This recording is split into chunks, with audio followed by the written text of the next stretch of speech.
So in this part of the video, we're going to now add the code that we initially wrote in pseudocode and convert it to the different languages. I'm simply going to comment this out for the moment, and we're going to start with the first part of the code, which was how do we get a random hex digit. So if we remember, we have a function and we call that get random hex digits, and just like in C#, we use the curly braces. Then what did we do? We created the lookup. Well, it's a constant, we don't need to change anything, so const lookup equals 0, 1, 2, 3, 4, 5, 6, 7, 8, 9, A, B, C, D, E, F. And that looks exactly the same as most of the other code. Then what we need to do is we need to generate a random number. So it's slightly different in JavaScript than it is in either C#, Visual Basic, or Python, or pseudocode. The reason for that is that the function, and we're going to call it for the moment rand, is equal to, we have something called math dot random, and that does not take in any parameters. It simply, as it says here, returns a pseudo random number between 0 and 1. That's a little bit misleading because it's not between 0 and 1. It includes 0, but it does not include 1. Effectively, it goes up to 0.999 recurring. So if we wanted the number 1, we would never ever get the number 1.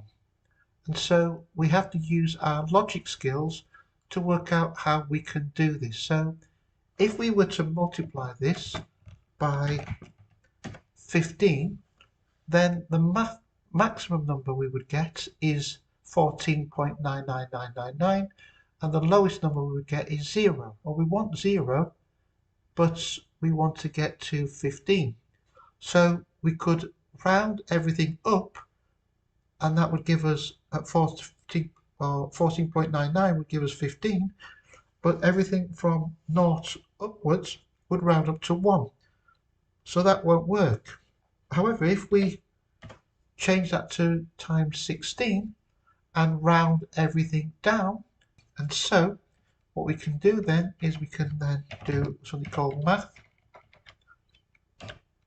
dot floor. We're going to put all of that into brackets. So math.floor rounds everything down. So we have math.round, which will round it to the nearest whole number. So 12.1 will be rounded down to 12, and 12.7 will be rounded to 13. We have math.ceil for ceiling, which rounds everything up, and then we have math.floor. And so this code will give me a number between 0 and 15.999. If we round that 15.999 down, it will give us 15, and anything from below will be rounded down to 0. So that will give us our random number, and so we can then, after that little hiccup, can go back and say const hex digit, oops,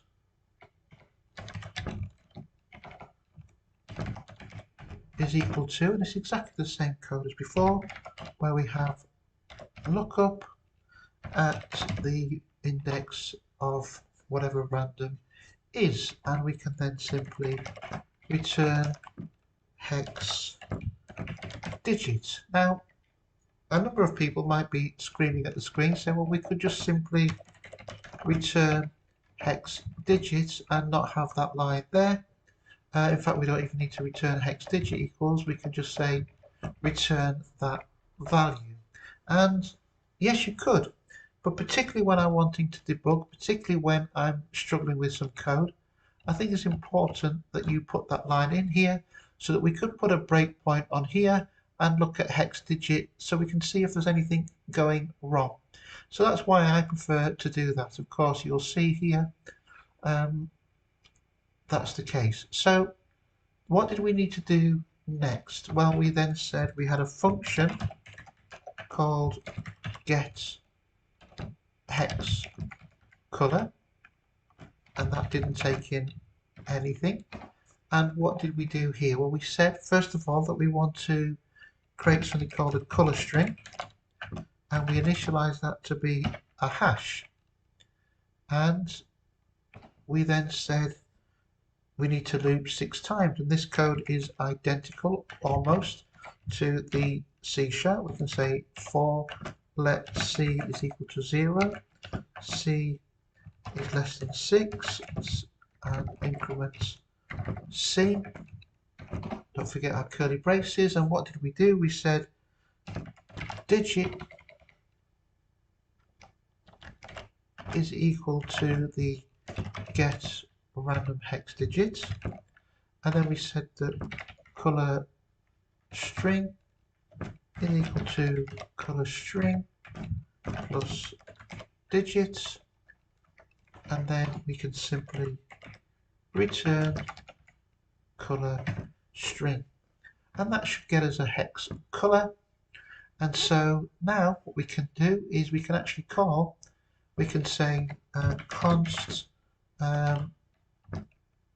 hex color is equal to the get hex color, and this time we can say that the color name is equal to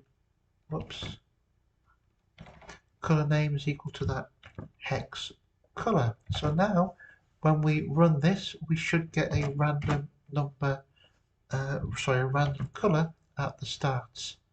And of course we're not, and that's because we're telling here that there's a new color name, but we also of course need to get the square and set that to be background color. Now we did that in here in our event listener, so we're going to also put that, and this time it's the hex color, and this time you'll see that what we get is the color and the color. Now of course what we want to do now, instead of creating a fixed blue, what we can do is we can get our hex color when we select or click on the button.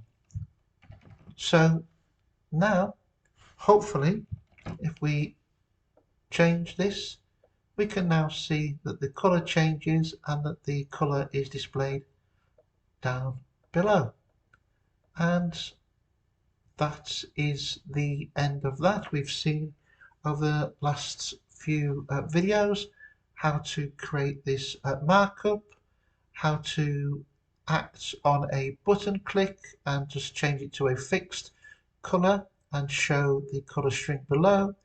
And then in this last video we converted the original hex color or random hex color from pseudocode to JavaScript and hooked that up to the click function.